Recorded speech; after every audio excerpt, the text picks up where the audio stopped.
أعوذ بالله من الشيطان اللعين الرجيم بسم الله الرحمن الرحيم الحمد لله رب العالمين الصلاة والسلام على سيد الأنبياء والمرسلين وعلى أهل بيته الطيبين الطاهرين ولعنة الله على أعدائهم أجمعين۔ حاضرین و سامعین، ایک بار پھر صدیق آئین صادق انٹرنیشنل اکیڈمی کی طرف سے آپ تمام افراد کی طرف سے خیر مقدم کہتا ہوں اور استقبال کرتا ہوں۔ طرف سے مختصر دعاؤں کو لے کر آپ کی خدمت میں حاضر ہوں۔ آج جو 16واں دن تمام ہونے کو آیا ہے، ہم آج کے دن خداوند عالم سے جن چیزوں کو طلب کرتے ہیں ان میں خصوصی طور پر نیک افراد میں شمار اور برے افراد سے دوری کی دعا ہوتی ہے، اور پروردگار سے ہم کچھ اس طرح سے ان کلمات کے ساتھ راز و نیاز کرتے ہیں۔ بسم اللہ الرحمن الرحیم، اللہم وفقنی فیہ لموافقت الابرار وجنبنی فیہ مرافقت الاشرار وآونی فیہ برحمتک الی دار القرار بإلہیتک یا الہ العالمین۔ بار الہ، اس مہینے میں مجھ کو نیک کار لوگوں کے ساتھ قرار دے اور بدکردار لوگوں کی رفاقت یعنی دوستی سے بچا، اور اس مہینے میں مجھ کو اپنی رحمت سے پناہ دے۔ اے اس عالم جاویدانی میں اے تمام جہانوں کے خدا، تجھ کو واسطہ ہے تیری خدائی کا۔ ہم آج کے دن، میں نے جیسا ذکر کیا کہ نیک کاروں میں اپنا شمار چاہتے ہیں، برے افراد سے بچنا چاہتے ہیں۔ کون ہیں نیک کار افراد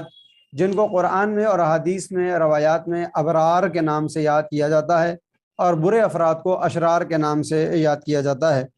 ابرار وہ افراد ہوتے ہیں کہ جو خدا سے نزدیک اور نعمات خدا میں غرق ہوا کرتے ہیں، اور ان کی طینت پاکیزہ اور ان کے وجود سے ہر انسان کو فائدہ ملنے والا ہوتا ہے۔ جبکہ اشرار وہ افراد ہیں کہ جن کے اوپر اللہ کا عتاب نازل ہوا کرتا ہے، اور یہ شیطان کے بھائی کہ جن کے وجود سے کسی کو بھی کوئی فائدہ نہیں پہنچتا، بلکہ وہ دوسروں کو ضرر ہی پہنچایا کرتے ہیں۔ اشرار لوگوں کی کچھ خصوصیت ہیں، کچھ ایسی خاصیت پائی جاتی ہیں جو ہر شریر انسان کے اندر آپ کو دیکھنے کو مل جایا کرتی ہے۔ مثلاً یہ اشرار افراد کبھی دوسرے کے عذر کو قبول نہیں کرتے، اپنے عذر کو سب کے سامنے پیش کرتے ہیں لیکن دوسرے کو عذر کو قبول نہیں کرنا چاہتے۔ کھلے عام گناہ کرتے ہیں اور ان گناہوں کے اوپر افتخار کرتے ہیں، یعنی نادم نہ ہو کر اپنے اس گناہ کی بڑائی پیش کرتے ہیں لوگوں کے درمیان۔ سخن چین ہوا کرتے ہیں، یعنی دو مومنوں کو اور دو نیک افراد کو آپس میں لڑانے کی کوشش اور کاوش میں لگے رہتے ہیں۔ اسی طرح سے ان علماء کو بھی اشرار میں گردانا گیا ہے کہ جو دوسروں کے لیے تو نصیحتیں کریں لیکن خود اس کے اوپر عمل کرتے ہوئے دکھائی نہ دیں۔ ایسے علماء کہ جن کو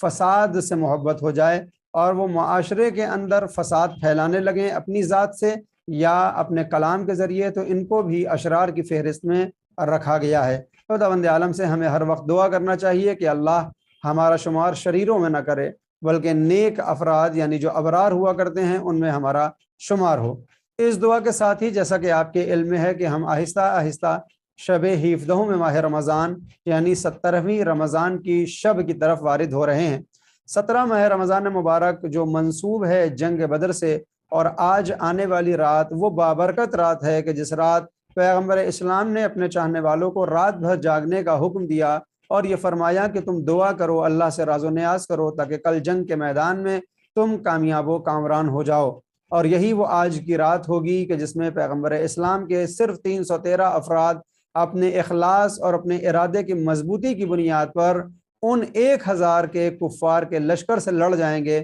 کہ جو پوری تجہیزات کے ساتھ میدان جنگ میں آنے والے ہیں، لیکن فتح مسلمانوں کے نصیب میں خداوند عالم لکھ دیا کرے گا، اور جنگ بدر بھی مسلمان فتح کر لیں گے۔ اسلام کی پہلی جنگ کا نام ہے جنگ بدر، اس کے متعلق میں آج کچھ بیان کرنا چاہتا ہوں۔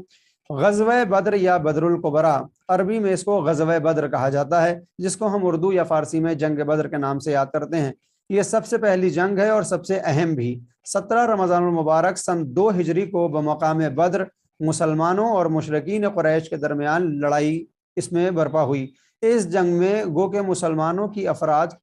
قوت کے اعتبار سے بہت کم تھی، لیکن انہوں نے مشرکین پر فتح پائی۔ تاریخی حوالوں کے مطابق مسلمانوں کی فتح کے اسباب میں ایک اہم سبب مسلمانوں اور بطور خاص حضرت علی ابن ابی طالب علیہ الصلوۃ والسلام اور حضرت حمزہ سید الشہداء خاص ان کی جان فشانی شامل تھی کہ جس کی بنیاد پر مسلمان فتح یاب ہو گئے۔ اس کے بعد دو اور بھی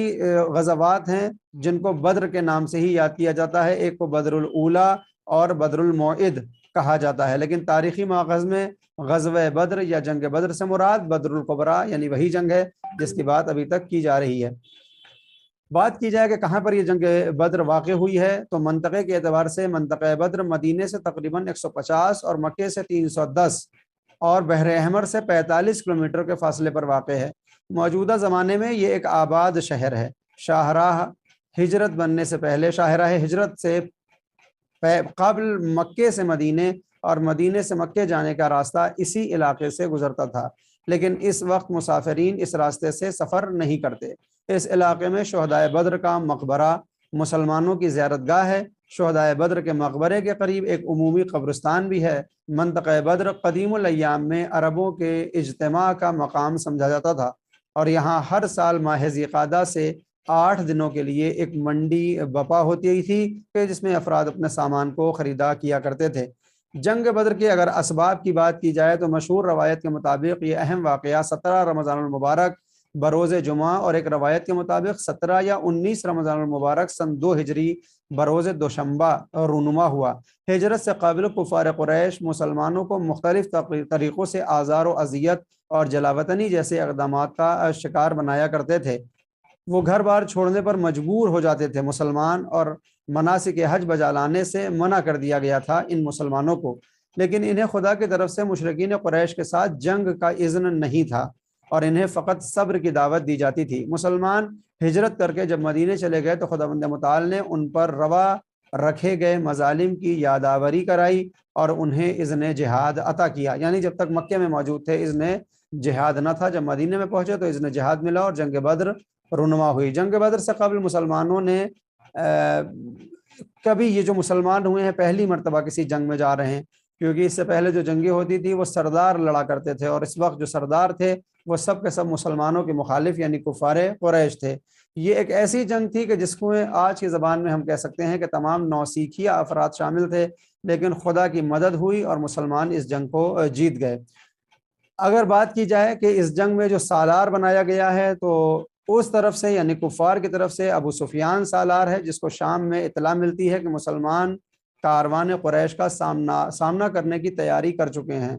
لہٰذا وہ بھی آمادہ ہو جاتا ہے کہ جنگ کریں اور اپنے لشکر کو لے کر آتا ہے، اور پھر بدر کے مقام کے اوپر جنگ ہوتی ہے۔ جیسے میں نے عرض کیا کہ مسلمانوں کی تعداد صرف 313 تھی اور کافروں کی طرف سے 1000 یا اس سے زیادہ کا لشکر موجود تھا، لیکن اس جنگ میں مسلمانوں کو خداوند عالم نے فتح یاب بنایا اور تاریخ کے اندر اس جنگ بدر کو یاد رکھا گیا۔ جنگ بدر میں شامل ہونے والے افراد کی فضیلت کا اندازہ اسی بات سے لگایا جا سکتا ہے کہ پیغمبر اسلام اور ان کے بعد بھی جن افراد نے مکے میں جو ایمان لے آئے ان کا ایک مرتبہ ہوتا تھا، لیکن جو افراد مدینے میں ایمان لانے والوں میں سے تھے ان میں سب سے پہلے ان کو اہمیت حاصل ہوتی تھی جنہوں نے جنگ بدر میں شرکت کی، یعنی ایک طرح سے ایمان کا یہ نشانہ سمجھا جاتا تھا کہ مسلمان کے جب کمزور حالت میں تھے اس وقت بھی یہ افراد مسلمانوں کا ساتھ دینے کے لیے آئے، یعنی ان کا ایمان قوی تھا۔ لہٰذا بدر میں شامل ہونے والے اور شہید ہونے والے شہداء کا مرتبہ بے حد بلند اور بالا ہے۔ خداوند عالم سے دعا ہے